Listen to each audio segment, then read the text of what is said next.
नमस्कार, आप देख रहे हैं आज तक। आपके साथ मैं हूं अंजना ओम कश्यप। कांग्रेस का सुपड़ा साफ। जी हां, एग्जिट पोल की अगर माने तो यही दिख रहा है तस्वीर में, क्योंकि देश की सबसे पुरानी पार्टी अब तकलीफ और परेशान की स्थिति में नजर आ रही है। कांग्रेस का सुपड़ा साफ होता हुआ नजर आ रहा है। जितने भी चुनावी सर्वेक्षण चुनाव यानी मतदान के बाद हुए हैं, उसमें साफ दिख रहा है कि अब राहुल गांधी को नए सिरे से समझना होगा कि जिस राह पर निकले थे, शायद वो रास्ता अभी के लिए कम से कम बंद होता दिखाई दे रहा है।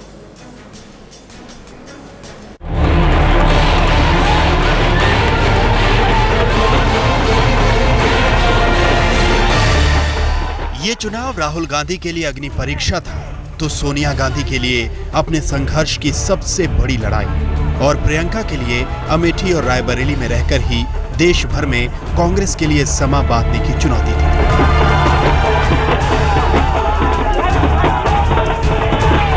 लेकिन लोकतंत्र की सबसे बड़ी लड़ाई की चुनौती कांग्रेस हारती हुई दिख रही है। कांग्रेस की हार के हाहाकार को समझने के लिए हमें इतिहास के कई पन्ने खंगालने होंगे। Long years ago, we made a tryst with destiny, and now the time comes when we shall redeem our pledge. At the stroke of the midnight hour, when the world sleeps, India will awake to life and freedom.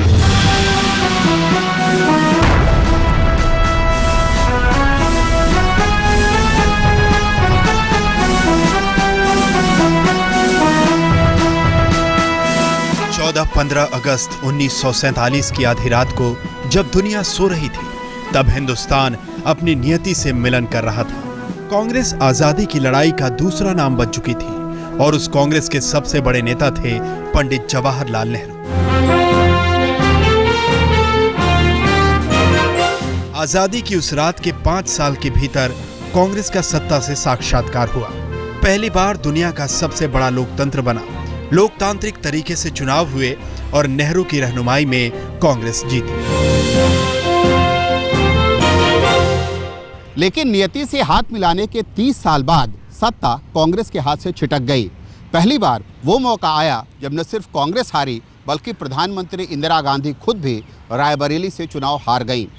सन 77 की वो लड़ाई आवाम की सियासी अंगड़ाई का पहला सबूत था।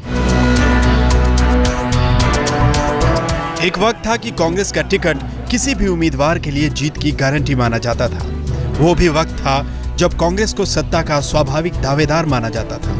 लेकिन 1977 में टूटा मिथक बाद में कई बार टूटा। ऐसी घड़ी भी आई कि कांग्रेस टूट का शिकार हुई, और समय ने ऐसा खेल दिखाया कि सबसे प्रचंड बहुमत पाने वाले राजीव गांधी 5 साल में सत्ता से बेदखल हो गए।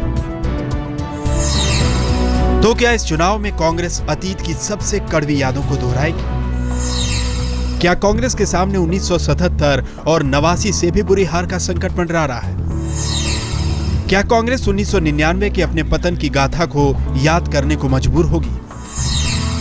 क्या सीताराम केसरी के समय भी कांग्रेस उतनी कमजोर नहीं हुई थी जितनी आज है?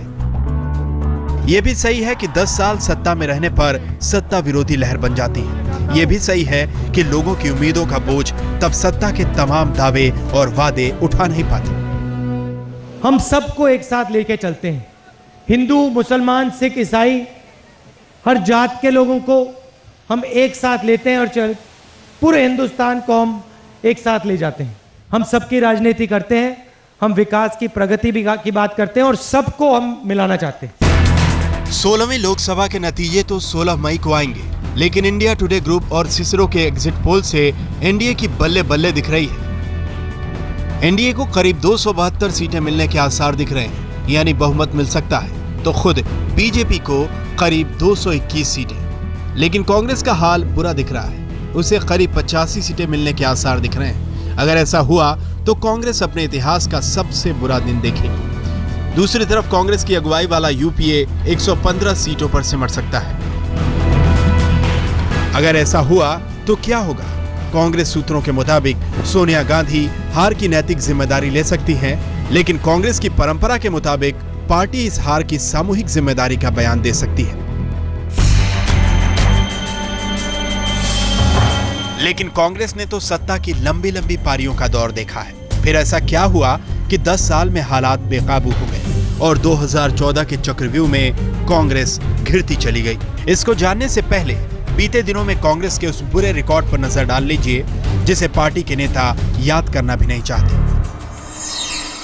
इमरजेंसी के साए में 1977 में कांग्रेस ने 492 सीटों पर अपने उम्मीदवार उतारे थे, जिसमें जीत मिली सिर्फ 154 सीटों पर। कांग्रेस को वोट मिला 34.52%। लेकिन उस हार को 3 साल में ही जीत में बदलने वाली इंदिरा गांधी की कांग्रेस को राजीव गांधी की अगुवाई में एक बार फिर हार का सामना करना पड़ा। बीपी सिंह के बोफोर्स मुद्दे को लेकर छेड़े गए जन अभियान का असर ऐसा हुआ कि 1989 में लोकसभा चुनाव में कांग्रेस ने 510 सीटों पर लड़कर 197 सीटों पर जीत हासिल की थी। तब वोट मिले थे 39.53%। आज के संदर्भ में देखें तो 197 सीट वाला दल बड़ी ठसक के साथ सरकार बना सकता है। 25 साल पहले कांग्रेस के लिए 272 के जादुई आंकड़े से नीचे होना वाकई शर्मनाक माना जाता था, लेकिन उसके बाद भी पार्टी का स्तर गिरता गया। 1991 में एक बार फिर सत्ता में कांग्रेस आई तो जरूर, लेकिन 1996 में कांग्रेस ने 529 सीटें लड़कर 140 सीटें जीती थी और वोट मिले थे 28.80%। वो चुनाव पीवी नरसिम्हा राव की अगुवाई में लड़ा गया था।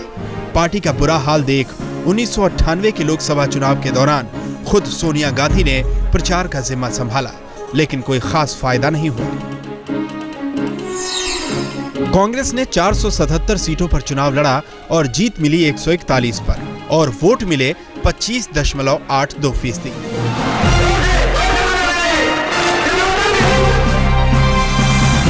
तब तक अटल बिहारी वाजपेयी की अगुवाई में बीजेपी और एनडीए की ताकत बढ़ती जा रही थी। 1999 में वाजपेयी की सरकार एक वोट से गिर गई तो दोबारा चुनाव हुआ। ये चुनाव कांग्रेस के लिए एक तरह से वाटरलू ही था। कांग्रेस अपने न्यूनतम स्तर पर खड़ी थी। कांग्रेस ने 453 सीटों पर चुनाव लड़ा था, लेकिन जीत मिली सिर्फ 114 सीटों पर। हालांकि कांग्रेस के वोट में इजाफा हुआ और उसे 28.30% वोट मिले थे। अब कांग्रेस पर अपने इतिहास के सबसे बुरे दौर के बादल मंडरा रहे हैं। सभी दौर की वोटिंग के बाद जो एग्जिट पोल सामने आए वो कांग्रेस के लिए खतरे की घंटी बजा रहे हैं और बता रहे हैं कि 10 साल की सत्ता में ऐसा बहुत कुछ हुआ जिससे लोगों का मोह भंग हुआ। अभी चुनाव के नतीजे आने हैं, फिलहाल तो एग्जिट पोल के नतीजे हैं और अगर ये रुझान है तो कांग्रेस को ये सोचना पड़ेगा कि कहां उससे चूक हुई। जो पिछले 3 चुनाव से लगातार ऊपर चढ़ता उसका ग्राफ अब नीचे गिर रहा है। ऐसा माना जाता है कि 2009 के चुनाव में मुस्लिम मतदाताओं ने कांग्रेस के हाथ को मजबूत किया था। मुलायम से छिटके और कांग्रेस से जुड़े मुस्लिम वोटों का ही असर था कि उत्तर प्रदेश में कांग्रेस 22 सीटें जीत गई। लेकिन मुस्लिम मामलों के जानकारों का मानना है कि मुस्लिम हितों की कांग्रेस ने अनदेखी की। सच्चर कमेटी की रिपोर्ट में मुसलमानों की बदतर स्थिति का जो खाका 2008 में खींचा गया था, 2013 में भी वही स्थिति रही। उस पर से पिछले साल हुए मुजफ्फरनगर के दंगे और उस पर कांग्रेस की उदासीनता ने मुसलमानों के भरोसे को बिल्कुल हिला दिया। सबसे बड़ी दिक्कत इम्प्लीमेंटेशन पे हुई है। इम्प्लीमेंटेशन में इसलिए डेवलपमेंट दिक्कतें आई हैं क्योंकि जो डिलीवरी मैकेनिज़्म है वो वही है जो पहले पुराने चला रहा है, जो कि स्टेट गवर्नमेंट, उसके बाद डिस्ट्रिक्ट लेवल और डिस्ट्रिक्ट लेवल ऑफिशियल्स के थ्रू इम्प्लीमेंटेशन, जिसकी वजह से कई सारी हमारी स्कीम्स अच्छे इंटेंशन के बावजूद इम्प्लीमेंट नहीं हो पाती हैं, तो वो भी रहा है। यूपीए 1 के दौरान मनरेगा ने कांग्रेस को मजबूती दी। गांव-गांव तक जब दिहाड़ी मजदूरों को एक मुश्त मेहनताना मिलने लगा तो कांग्रेस ने उस फसल को 2009 के चुनाव में काटा। लेकिन यूपीए 2 में मनरेगा भी कई गड़बड़ियों का शिकार हो गया। दूसरी तरफ बढ़ती महंगाई ने लोगों का जीना मुहाल कर दिया। उस पर से प्रधानमंत्री मनमोहन सिंह से लेकर उनके मंत्री तक महंगाई रोकने के लिए बस तारीख पर तारीख देते गए, लेकिन राहत भरी वो तारीख आज तक नहीं आई। Fortunately, the fact that we are going to have a good harvest as a result of a good favorable monsoon provides an opportunity to deal with food inflation in a manner which was not possible before. महंगाई का दर तब और बढ़ता गया जब आम आदमी के लिए दाल रोटी चलाना भी मुश्किल हो रहा था और दूसरी तरफ लाखों करोड़ों के भ्रष्टाचार आए दिन की बात हो गई। मनमोहन सरकार के मंत्री जेल जाने लगे। कोयला घोटाले में मनमोहन सिंह तक आंच पहुंची। सरकार भ्रष्टाचार पर काबू तो नहीं पाई, लेकिन मनमोहन के एक बयान ने लोगों के जले पर नमक जरूर छिड़क दिया। पैसा पेड़ों पर तो लगता नहीं है। अगर हमने कोई कार्रवाई नहीं की होती तो वित्तीय घाटा कहीं ज़्यादा बढ़ जाता, यानी कि सरकारी आमदनी के मुकाबले खर्च बर्दाश्त की हद से ज़्यादा बढ़ जाता। सरकार नाकामियों में घिरती जा रही थी। प्रधानमंत्री मनमोहन सिंह ने मौन साध लिया। भ्रष्टाचार को अपनी खामोशी पर ढकने के लिए शेरो शायरी करने लगे। हजारों जवाबों से अच्छी है मेरी खामोशी, न जाने कितने सवालों की आबरू रख। लेकिन लोगों को मनमोहन की खामोशी से ज्यादा राहुल और सोनिया की चुप्पी साल गई। 4 साल तक कमोबेश हर गंभीर मुद्दे पर राहुल गांधी खामोश रहे। कभी दिखे तो किसी अध्यादेश को फाड़ते हुए और कभी प्रधानमंत्री से रियायती गैस सिलेंडरों की संख्या बढ़ाने की अपील करते हुए। प्रधानमंत्री जी, 9 सिलेंडर से बात नहीं बन रही। प्रधानमंत्री जी, 12 सिलेंडर चाहिए हमें 12 सिलेंडर चाहिए। My opinion on the ordinance is that it should be torn up and thrown away. इन सब के बीच कांग्रेस में इस बात पर गफलत बनी रही कि 2014 में कांग्रेस किसकी अगुवाई में चुनाव लड़ेगी। पिछले साल जनवरी में राहुल गांधी को कांग्रेस का उपाध्यक्ष बनाकर एक संकेत जरूर दिया गया कि राहुल के हाथों में कांग्रेस की कमान जाने वाली है, लेकिन साफ साफ तस्वीर नहीं उभरी। That the power so many people seek is actually a poison. 2009 में कोई अगर मगर नहीं था कि सत्ता मिली तो मनमोहन ही दोबारा प्रधानमंत्री बनेंगे, लेकिन 2014 के लिए कोई नाम सामने नहीं आया, राहुल गांधी का भी नहीं। वो बस चुनाव प्रचार के मुखिया भर बने। दूसरी तरफ मोदी को बीजेपी ने काफी पहले ही प्रधानमंत्री पद का उम्मीदवार बना दिया। तो क्या इस गफलत में कांग्रेस की लुटिया डूबती चली गई?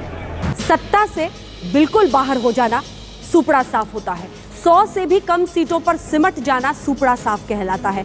आखिर इसकी वजह क्या है? अभी तक जितनी भी जीत मिली है, अगर कांग्रेस पार्टी की रणनीति को आप देखें या फिर जिस तरह से जीत हासिल हुई है उसकी वजह को समझें, तो हमेशा एक शख्सियत, एक चेहरे के इर्द गिर्द ही कांग्रेस की राजनीति घूमती आई है और चरम पर पहुंची है। तो क्या इस बार वो चेहरा, वो शख्सियत मिली ही नहीं कांग्रेस पार्टी को?